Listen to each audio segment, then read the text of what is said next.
Welcome everyone, thanks for tuning in. I finally got my hands on the DJI Mavic Mini, and today I will be unboxing and showing you the setup and also walk you through the on-screen controls. So let's get started.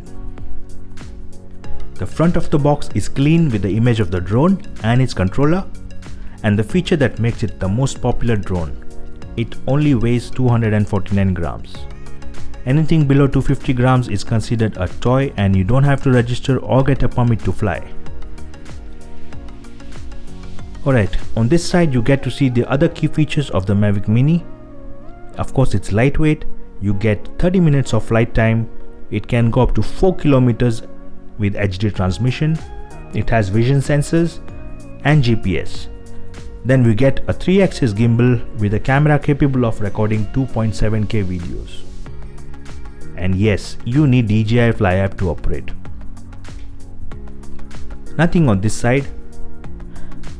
Another image of Mini at the back, and bottom has a bunch of other information.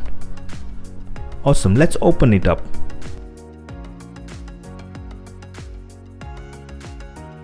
There's the drone and the controller tucked in nicely.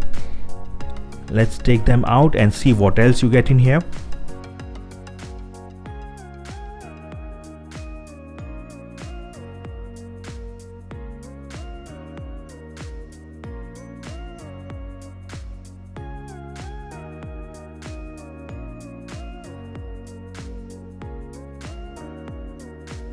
So the first pack contains cables for phone and controller connection. You get Type-C, micro USB and lightning cable for the iPhones.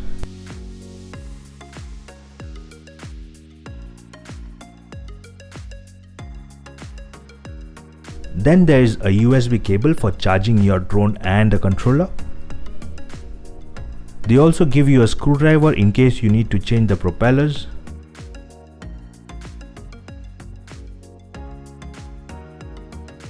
Then there are extra set of joysticks,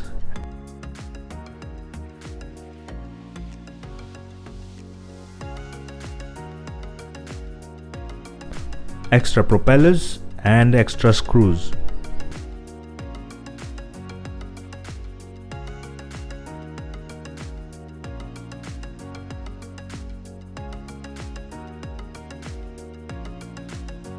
And then there are all the documents.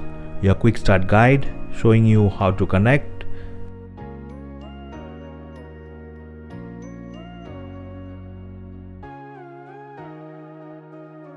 do's and don'ts, and all the other documents. Okay, moving on, let's look at the controller.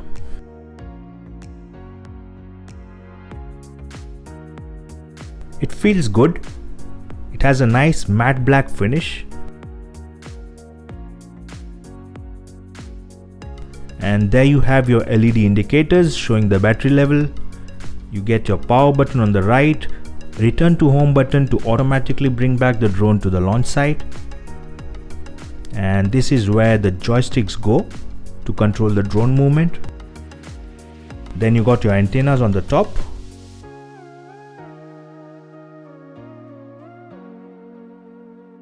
They can be angled to keep in line with the drone.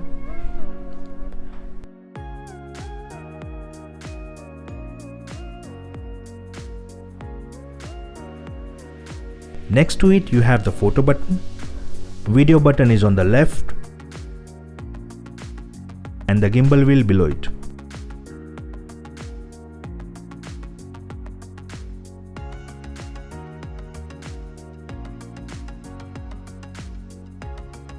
Here's the charging point, and this is also where you will connect your phone using the cable we saw earlier.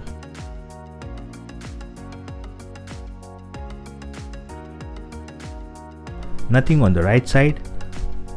At the bottom you have the arms that holds the phone in place.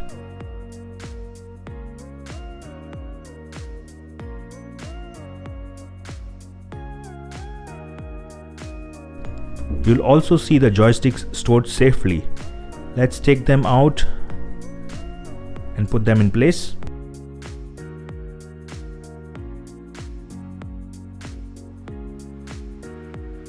Awesome, they have a nice grippy top.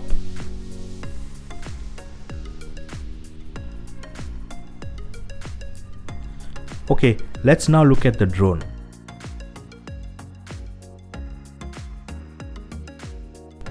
Well, it is lightweight and small, fits right in my hands.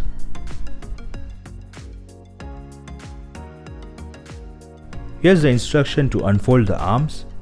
Step 1, forward. Alright, let's do that for both sides.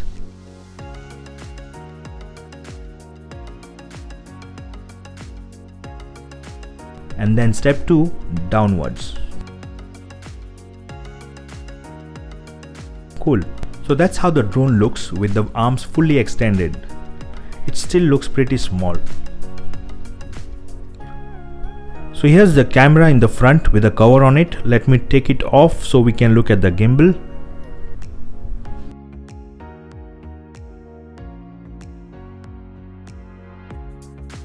So there's the camera.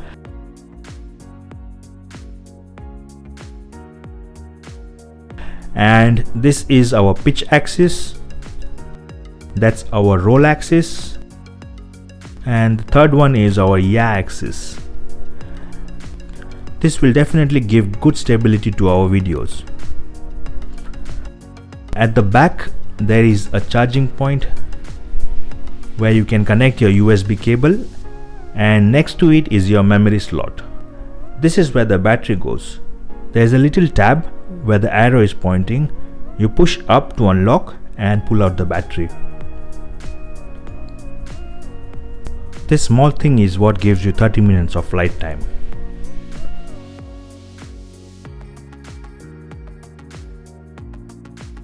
Okay, let's slide it back, snap and lock it in place. Down here there is an LED flashlight for various notifications. You have air vents on each side for cooling.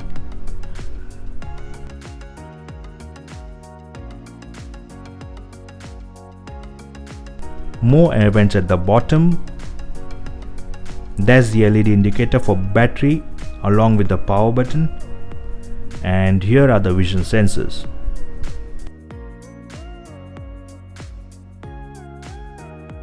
So that's all. It's a very simple design and has a nice color. It looks very good.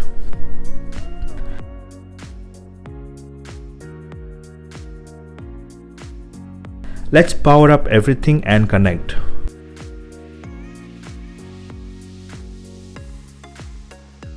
So first you have to connect your phone to the controller. I'm using Type-C cable, so plug that in your phone.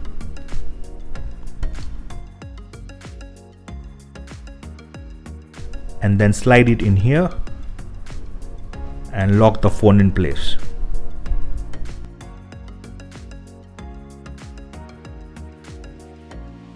Okay, connect the other end to the controller.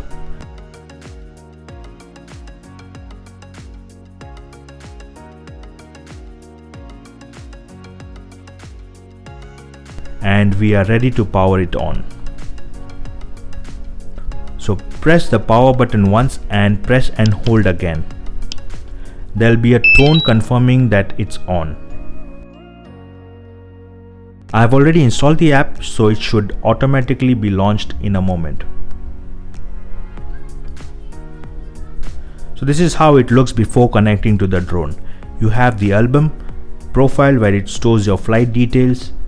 Up at the top you have a little book icon where you can get your tutorials, user manuals for all the DJI drones, and a bunch of other interesting stuff to improve the user experience. Okay, let's power up the aircraft and connect to the controller.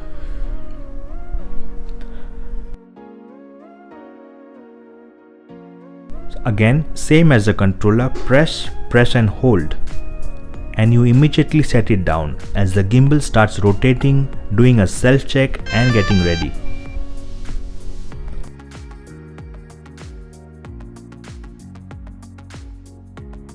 You'll see the light of the controller stop blinking when it connects.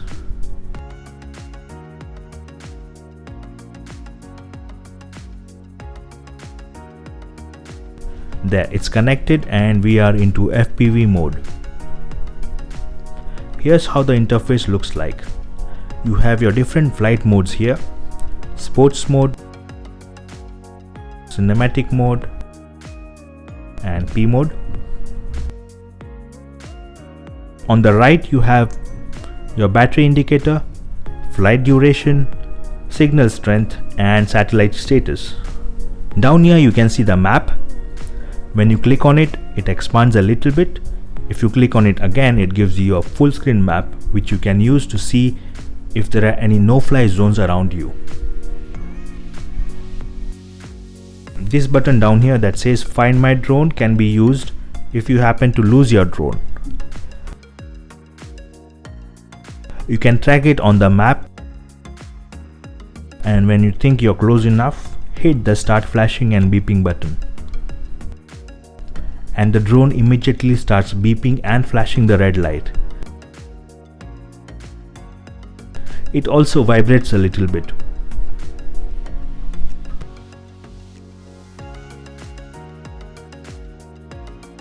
Okay, let's stop and go back. Press on the FPV and minimize the map. Next to the map you have the height and distance along with the speed. Then you have your memory capacity. Right now it shows about 10,000 JPEG pictures can be taken. Next we have EV values, AE lock, and camera settings. It's currently set as auto. You can click to change it to manual, which allows you to change the shutter speed and ISO.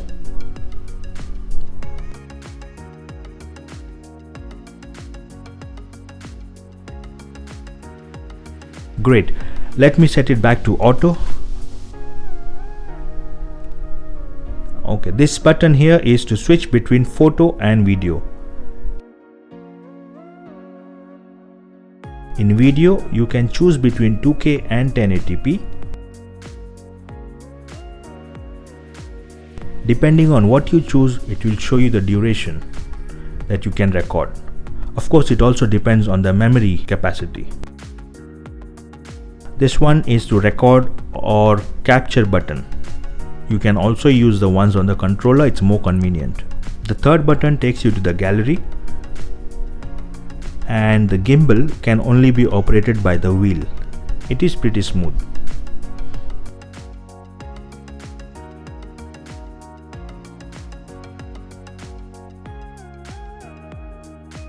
This thing here is a kind of a compass.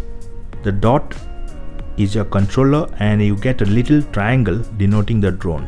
For better connection, you should always have your drone to the front. Alright, I'm going to take this out to the park, fly it around. We'll try out all the modes and see how it performs. So stay tuned for my next video.